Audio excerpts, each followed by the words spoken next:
সূরাতু আল আসর, সূরার সাইজটা খুব ছোট, কিন্তু এই সূরার ভেতরে মানুষের হেদায়েতের জন্য দিক নির্দেশনা তুলে দেওয়া হয়েছে। কোন পথে মানুষের সফলতা, কোন পথে মানুষের সর্বনাশ, কোন পথে মানুষের ধ্বংস, সবই সূরার ভেতরে বলে দেওয়া হয়েছে। এখানে আল্লাহ তাআলা 4টি গুণের কথা বলেছেন। আল্লাহ তাআলা বলেছেন এই 4টি গুণাবলী অর্জন করবে যারা, ক্ষতি থেকে, ধ্বংস থেকে বেঁচে যাবে তারা। সুবহানাল্লাহ। কয়টা গুণ? এই 4টা গুণ যদি আমি, আপনি, আমরা সবাই অর্জন করতে পারি, ক্ষতি থেকে, জাহান্নাম থেকে আমরা বেঁচে যাব। মাত্র 4টা কাজ করেন, জাহান্নাম থেকে আপনি বেঁচে যাবেন। মৌলিক কাজ, এই 4টা হলো মৌলিক কাজ। কেউ যদি এই 4টা কাজ করে, সে ধ্বংস থেকে বেঁচে যাবে। 1 নম্বরে আল্লাহ বলছেন ইল্লাল্লাযীনা আমানু, যারা ঈমান এনেছে তারা ব্যতীত বাকিরা ক্ষতিতে নিমজ্জিত। তাহলে 1 নম্বরে ক্ষতি থেকে বাঁচবে তারা, ঈমান এনেছে যারা। এখন আপনারা বলবেন হুজুর 1 নম্বর পয়েন্ট আমাদের কমন পড়ছে, আমরা তো সবাই ঈমান এনে ফেলেছি, আমাদের কমন পড়ে গেছে। এটা ঈমান এত সহজ বিষয় নয়। 3টি জিনিসের নাম হলো ঈমান। কথা বুঝে থাকলে সবাই বলেন তো কয়টা জিনিসের নাম ঈমান? 1 নাম্বার আল ইকরার বিল লিসান, জিহবা দিয়ে, মুখ দিয়ে ঈমানের ঘোষণা দেওয়া, স্বীকৃতি দেওয়া ঈমানের। 2 নাম্বার হলো তাসদীক বিল জিনান, অন্তর দিয়ে সেটা দৃঢ়ভাবে বিশ্বাস করা। 3 নাম্বার হলো ওয়া আমালুম বিল আরকান, ঈমানের রুকনগুলো আমল করে, বাস্তবায়ন করে ঈমানের দাবির প্রতিফলন ঘটানো। এই 3টা জিনিসের নাম হলো ঈমান। এটা মুখ দিয়ে দাবি করলেন আর আপনি ঈমানদার হয়ে গেলেন, বিষয়টা এমন নয়। আমি মুখ দিয়ে যেটা ঘোষণা দিলাম, অন্তর দিয়েও সেটা দৃঢ়ভাবে বিশ্বাস করলাম, এরপরে আমল দিয়ে সেটা আমি প্রমাণ করে দেখালাম। না, আপনি ঈমানদার, আজান হলে তো মসজিদ খালি থাকে। আপনি ঈমানদার, আপনি সুদ খাওয়া ছাড়তে পারেন না, আপনি ঘুষ ছাড়তে পারেন না, আপনি জিনা ছাড়তে পারেন না, আপনি আলগা পয়সা খাওয়া মানে দুর্নীতি করা, লুটপাট করা ছাড়তে পারেন না, চাঁদাবাজি ছাড়তে পারেন না। আপনি ঈমানদার, কিন্তু কোরআনের আন্দোলনের সাথে থাকতে পারেন না। মুখ দিয়ে ঈমানের ঘোষণা দিয়ে বাস্তব জীবনে ঈমান বিরোধী কাজ করে, আল্লাহ আর রাসূলের আনুগত্যের বাহিরে জীবন যাপন করে যারা নিজেকে ঈমানদার পরিচয় দেয়, এরা আদৌ ঈমানদার নয়। এরা হচ্ছে ঈমানদার ঘোষণাকারী, ঈমানদার পরিচয় দানকারী, টাটকা টাটকা খাঁটি মুনাফিক। মুনাফিক হলো বলে একটা, করে তো আমি তো ঈমান এনেছি আল্লাহর উপরে। ঈমান মানে হলো আল্লাহর হুকুমগুলো আমি মেনে নেওয়ার জন্য সারেন্ডার করলাম। ওই আল্লাহর হুকুম তো একটাও আমি আমার জীবনে মানি না। তো আল্লাহর হুকুম আমি না মেনে আমি যদি বলি আমি আল্লাহর উপরে ঈমান এনেছি, আমি আমার জীবনে চলার ক্ষেত্রে আদর্শ হিসেবে যদি মুহাম্মদুর রাসূলুল্লাহ সাল্লাল্লাহু আলাইহি ওয়াসাল্লামকে গ্রহণ করতে না পারি, নবীজিকে যদি মেনে চলতে না পারি, তাহলে এটা আল্লাহর সাথেও যেমন নাফরমানি হয়, রাসূলের সাথেও নাফরমানি হয়, এবং এটা ঈমানের দাবি পূরণ করে না। ঈমানদার হতে হলে আল্লাহ এবং রাসূলের আনুগত্য মোতাবেক আপনার জীবন পরিচালনা করতে হবে। আপনার দিবানিশি 24 ঘন্টা, আপনার জীবনের প্রতিটা মুহূর্ত আল্লাহ এবং তার রাসূলের দেখানো পথে পরিচালিত যদি হয়, এটার নাম হবে ঈমানের পথে জীবন যাপন। এটা হবে ঈমানের জিন্দেগি। আর ঈমানের ঘোষণা দেওয়ার পরে যদি ঈমানের বিপরীত জীবন যাপন শুরু হয়ে যায়, তাহলে এটা ঈমানি জিন্দেগি নয়, এটা হলো মুনাফিকি জিন্দেগি। আল্লাহ যেন আমাদেরকে এই কথাগুলো, যেগুলো সংক্ষেপে বলছি, বুঝার তৌফিক দেন। তাহলে 1 নাম্বার, ক্ষতি থেকে বাঁচবে তারা, ঈমানদার যারা, খাঁটি ঈমানদার, মুনাফিক না, খাঁটি ঈমান। 2 নাম্বার হলো ওয়া আমিলুস সালিহাত, নেক আমল করবে যারা। কি আমল? নেক আমল, সমস্ত ভালো কাজ। ঈমান আনার পরে এই ভালো কাজগুলোর মূল্যায়ন আছে। ইমান না থাকলে ভালো কাজের কোনো দাম নাই। মনে করেন একজন মানুষ ইমান আনে নাই, বেঈমান, সে দুনিয়ার সমস্ত ভালো কাজ যদি করে, এই ভালো কাজের কোনো পুরস্কার কি আল্লাহর কাছ থেকে পাবে? পাবে না। দুনিয়ার মানুষের কাছ থেকে পুরস্কারও পেতে পারে, অথবা দুনিয়ার মানুষের কাছ থেকে বাহবা, খ্যাতি, যশ পেতে পারে। মানুষ তাকে প্রশংসা করবে, মানুষ তার খ্যাতি চতুর্দিকে ছড়িয়ে দিবে। আল্লাহর কাছ থেকে ওই ব্যক্তি কোনো জাযা পাবে না, পুরস্কারও পাবে না। আল্লাহর কাছ থেকে আমলের পুরস্কার পাওয়ার প্রধান শর্ত হলো ঈমান। প্রধান শর্ত কি?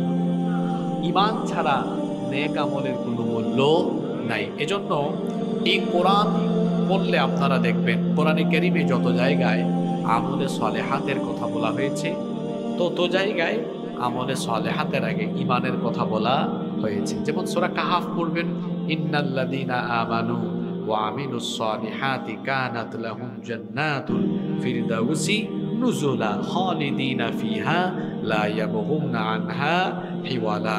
নিশ্চয়ই ঈমান এনে সৎ কাজ, নেক কাজ করে যারা জান্নাতুল ফিরদাউসের অধিবাসী হয়ে যাবে তারা। সুবহানাল্লাহ। এভাবে কোরআনের অন্য আয়াতে যাবেন, আপনি দেখবেন সকল জায়গায় নেক আমলের আগে ঈমানের কথা বলা হয়েছে। যত জায়গায় যাবেন আপনি সূরাতু আল বাইয়িনা যদি পড়েন, সেখানে আল্লাহ বলেছেন ইন্নাল্লাযীনা আমানু ওয়া আমিলুস সালিহাতি উলাইকা হুম খায়রুল বারিয়া। নিশ্চয়ই যারা ঈমান এনে সৎ কাজ করে এরা হলো সবচেয়ে উৎকৃষ্ট। সুবহানাল্লাহ। বলেন আমল ছাড়া ঈমানেরও দাম নাই, ঈমান ছাড়া আমলেরও কোনো দাম। ঈমান নাই, আমলটা যত ভালো হোক এ আমলের কোনো দাম নাই। আবার কোনো ব্যক্তি বলবে আমি ঈমান এনেছি কিন্তু আমল করতে পারি না। তা আপনার এই ঈমানটাও হলো এমন, একটা গাছ জন্ম নিয়েছে কিন্তু এই গাছের ডালপালা সব শুকায় গেছে, মরে গেছে। আপনার অবস্থাটাও হলো তাই। ঈমানের ঘোষণা দেওয়ার পরে কোনো আমল নাই, নেকির কাজ নাই, আপনার ঈমানও একদম শুকায় টুকায় শেষ হয়ে যাচ্ছে। ঈমান এটা নিস্তেজ, নিষ্প্রাণ হয়ে যাচ্ছে। এই ঈমান কোনো কাজে লাগবে না। আবার আমল আছে, ঈমান নাই, এই আমলেরও কোনো দাম থাকবে না। দুটার কম্বিনেশন থাকতে হবে। ঈমানের দাবি হলো আমলের মাধ্যমে এই ঈমানের প্রতিফলন ঘটানো। এজন্য ক্ষতি থেকে, ধ্বংস থেকে, জাহান্নাম থেকে বাঁচবে তারা ঈমান এনে আমলে সালেহ করবে যারা। এই যে দেখুন, একটা উদাহরণ দিই। এখানে যতগুলো মানুষ এসেছেন, যদি কেউ আসরের নামাজ আদায় করে না আসেন তো সেই ঈমানের দাবিদার, কিন্তু সে আসলে প্রকৃত অর্থে ঈমানের বাস্তবায়নকারী নয়। একটা দাবিদার, আরেকটা কি? আরেকটা হলো বাস্তবায়নকারী। একটা হলো দাবিদার, আরেকটা হলো বাস্তবায়নকারী। দাবি করা যায়, এই দাবিটা দুনিয়াতেই থাকবে, আইডি কার্ডে লেখা আছে, পাসপোর্টে লেখা আছে, এই দাবি দাবির জায়গায় থাকবে। আল্লাহর খাতায় ইমানদার হিসাবে আপনার নাম উঠবে। তাহলে আমলের মাধ্যমে ইমানদার আসল ইমানদারে পরিণত হয়। আল্লাহ যেন আমাদেরকে এরকম আমলওয়ালা ইমানদার বানিয়ে দেন। আমরা পড়ি আমিন। কয়টা গুণের কথা বললাম? দুইটা। এরপরে 3 নম্বরে আল্লাহ বলছেন ওয়াতাওয়াসাউ বিল হক, পরস্পরকে হকের উপদেশ দেয় যারা। হক এটা ব্যাপক অর্থবোধক একটি শব্দ। সবচেয়ে বড় হক হলো ইসলাম। আল ইসলামু হাক্কুন, আল ইসলামু হাক্কুন ওয়াল কুফরু বাতিল। ইসলামই হচ্ছে হক। ইসলাম হলো হক, কোরআন হচ্ছে হক, হাদিস হচ্ছে হক, আল্লাহ হলেন হক, রাসূল হলেন হক। এই মহাসত্যকে নিজেদের মধ্যে ধারণ করলেই ইমানদার হওয়া যায় না, বরং এই মহাসত্যের দাওয়াত অন্যকেও পৌঁছায়া দিতে হবে। আপনি নামাজে আসেন, কিন্তু এই নামাজের দাওয়াত আপনার আশেপাশের লোকদেরকেও দিতে হবে। আপনি সৎ পথে পরিচালিত হচ্ছেন, নিজে নিজে সৎ পথে পরিচালিত হলে হবে না, মানুষকেও আপনি সৎ পথে পরিচালিত করবেন। নিজে বাঁচার নাম ইসলাম নয়, বরং নিজেকে জাহান্নামের আগুন থেকে বাঁচানোর পাশাপাশি অন্যান্য মানুষকেও জাহান্নাম থেকে বাঁচানোর চেষ্টা করা, এটার নাম হলো ইসলাম। এজন্য আল্লাহ কোরআনের অসংখ্য জায়গায় বলেছেন, তোমরা মানুষকে সৎ কাজের আদেশ দাও, অসৎ কাজের নিষেধ দাও। আমর বিল মারুফ নাহি আনিল মুনকারের কথা কোরআনে হাদিসে অনেক নির্দেশনা এ ব্যাপারে দেওয়া হয়েছে। এবং আপনি যদি শুধু নিজেকে বাঁচানোর কাজ করে আপনি যদি এই মহাসত্যের দাওয়াত মানুষকে পৌঁছায় না দেন, তাহলে আপনার এই ঈমান আমল কোনো কাজে লাগবে না, আপনাকে আখিরাতে ক্ষতিগ্রস্ত হতে হবে। বহু ঘটনা এমন আছে কোরআনে, যারা সত্যের পথে থেকে সত্যকে বা সত্যের পক্ষে কথা না বলার কারণে, অসত্য দেখে চুপচাপ হয়ে যাওয়ার কারণে ধ্বংস হয়ে গিয়েছে। এরকম বহু ঘটনা কোরআনে কারিমের ভিতরেও আছে। যেমন দাউদ আলাইহিস সালামের ঘটনাটা আছে, এটা আপনাদের অনেকের জানা আছে। দাউদ আলাইহিস সালামের উম্মতে অসংখ্য লোককে, 70,000 ইহুদিকে আল্লাহ তাআলা বানরে পরিণত করে দিয়েছিলেন। কেন দিয়েছিলেন? এদের মধ্যে একদল এমনও ছিল যারা সত্যপথেই ছিল, আল্লাহর হুকুম আকাম তারা মেনেছিল, এরপরেও তারা ধ্বংস হয়েছিল। যারা অসত্যের পথে পরিচালিত হয়েছে তাদেরকে বাধা না দেওয়ার কারণে। আজকে আমাদের মধ্যে এই ধরনের মুসলমানের সংখ্যা অনেক বেশি। সমাজে কত অন্যায় চলছে, কত অসত্য, কত বাতিল প্রতিষ্ঠিত হচ্ছে, চুপচাপ কথা বলে না। এই যে দেখুন শিক্ষা ব্যবস্থার কি করুণ দশা, প্রজন্ম ধ্বংস হয়ে যাচ্ছে, এটা নিয়ে কোনো কথা নাই। বহু হুজুররা পর্যন্ত কথা বলছে না, মনে করতেছে আমার নামাজ রোজা, আমার ঈমান আখলাক, আমার আমল সবই তো ঠিক আছে, আমার জাতি যেদিকে যায় যাক। না, নবীজি বলেছেন অসত্য অন্যায় দেখার পরেও যারা চুপচাপ থাকে এরা হচ্ছে ফাহুয়া শাইতানুল আখরাস, এগুলা বুবা শয়তান। কি শয়তান? সমাজে এত নিপীড়ন হয়, কত আলেমদেরকে আজ নির্যাতন করা হচ্ছে, কত মজলুমকে আজ শেষ করে ফেলা হচ্ছে, কত নিরপরাধ মানুষকে অপরাধী বানানো হচ্ছে। আপনি কোনো কথাও বলেন না। আপনার সমাজে অন্যায়, আপনার সমাজে বাতিল প্রতিষ্ঠিত হতে দেখে আপনি যদি চুপচাপ থাকেন, ঈমান আমল করলেও এই ঈমান আমল দিয়ে জান্নাতে যেতে পারবেন না। যদি এই ঈমান আমল দিয়ে জান্নাতে যেতে চান, জান্নাতে চলে যান, তো সূরা আসর মিথ্যা হয়ে যাবে। সূরা আসরে আল্লাহ বলেছেন এই 4টা কাজ তোমাকে করতেই হবে। ঈমান এনে আমলে সালেহ করলেই তোমার দায়িত্ব শেষ নয়, তোমাকে বাকি দায়িত্ব পালন করতে হবে। বাকি দায়িত্ব হলো এই মহাসত্যের দাওয়াত, এই মহাসত্যের উপদেশ মানুষকে দিতে হবে, পরস্পর এই হকের দাওয়াত পৌঁছানোর কাজ করতে হবে। এরপরে 4 নম্বরে আল্লাহ বলছেন ওয়াতাওয়াসাউ বিসসবর, ক্ষতি থেকে ধ্বংস থেকে বাঁচবে তারা, পরস্পরকে সবরের উপদেশ দিবে যারা। এর আগের পয়েন্ট ছিল কি? মহাসত্যের দাওয়াত দেওয়া, মহাসত্যের উপদেশ দেওয়া। এই মহাসত্যের উপদেশ দেওয়ার কাজ করেছেন আল্লাহর সমস্ত নবী এবং রাসূলরা। আর এই দাওয়াত দিতে গিয়ে দুনিয়ার 2 জন নবী, একজন আদম আলাইহিস সালাম আর একজন সুলাইমান আলাইহিস সালাম, এই 2 জন ছাড়া সকলে মার খেয়েছেন, রক্ত দিয়েছেন, ইসলাম বিরোধীদের বিরোধিতা, ষড়যন্ত্র, জুলুম, নির্যাতনের সম্মুখীন হয়েছেন। এই পরিস্থিতিতে প্রত্যেক নবী রাসূলগণ সবরের পন্থা অবলম্বন করেছেন। আল্লাহ তাআলা একই প্রশিক্ষণ আমাদেরকে দিচ্ছেন। তুমি যখন ঈমান এনে আমলে সালেহ করে মহাসত্যে উপদেশ দিতে চলে যাবে, তখন বাধা আসবে। বাধা দেখেন না, আমাদের অনেক হুজুররা এখন অনেক জায়গায় কথা বলার অনুমতি পায় না। তার ঈমানও আছে, আমলে সালেহ আছে, ওই হকের দাওয়াত নিয়ে বের হয়েছে বলেই এরপরে বাধাটা এসেছে। আপনি কোরআন পড়েন, আল্লামা আহমদ শফি রহমতুল্লাহ আলাইহি দুনিয়া থেকে চলে গিয়েছেন, আল্লাহ তাকে জান্নাতুল ফেরদাউস নসিব করেন। তিনি যতদিন কোরআন পড়ছেন, বুঝছেন, কেউ তারে কিছু বলে নাই, কিন্তু যেদিন থেকে তিনি এই কোরআন মানুষকে বোঝানো আরম্ভ করেছেন, একটা পর্দার সম্পর্কে একটা কথা বলেছেন, ওই বোঝানোতে গিয়েছেন, তখন তিনি তেতুল হুজুর হয়ে গেছেন। কথা বুঝছেন? আপনি ঈমানের আমলে সালেহ করবেন, কেউ আপনাকে কোনো কথা বলবে না। আপনি মসজিদে 5 ওয়াক্ত নামাজ পড়েন, কক্সবাজারের মানুষ, বাংলাদেশের মানুষ কিছুই আপনাকে বলবে না। ঈমানের আমলে সালেহ করে আপনি আবার সমাজের সকল মানুষকে ঈমান আর আমলে সালেহ ওয়ালা বানানোর জন্য যখন বলবেন কোরআনের আইন চাই, কোরআন ছাড়া অন্য কিছু মানি না, মানবি না, মানবো না, তখন দেখবেন আপনিও মৌলবাদী জঙ্গিবাদী গালিগালাজ শুনবেন।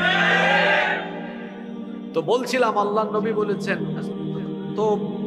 আল্লাহ তাআলা বলেছেন এই যে মহাসত্যের দাওয়াত দেওয়ার পরে এই প্রতিবন্ধকতা আসবে। আমি তো বলেই দিলাম, দুইজন নবী ছাড়া পৃথিবীর সমস্ত নবীরা জালিমদের জুলুমের শিকার হয়েছেন।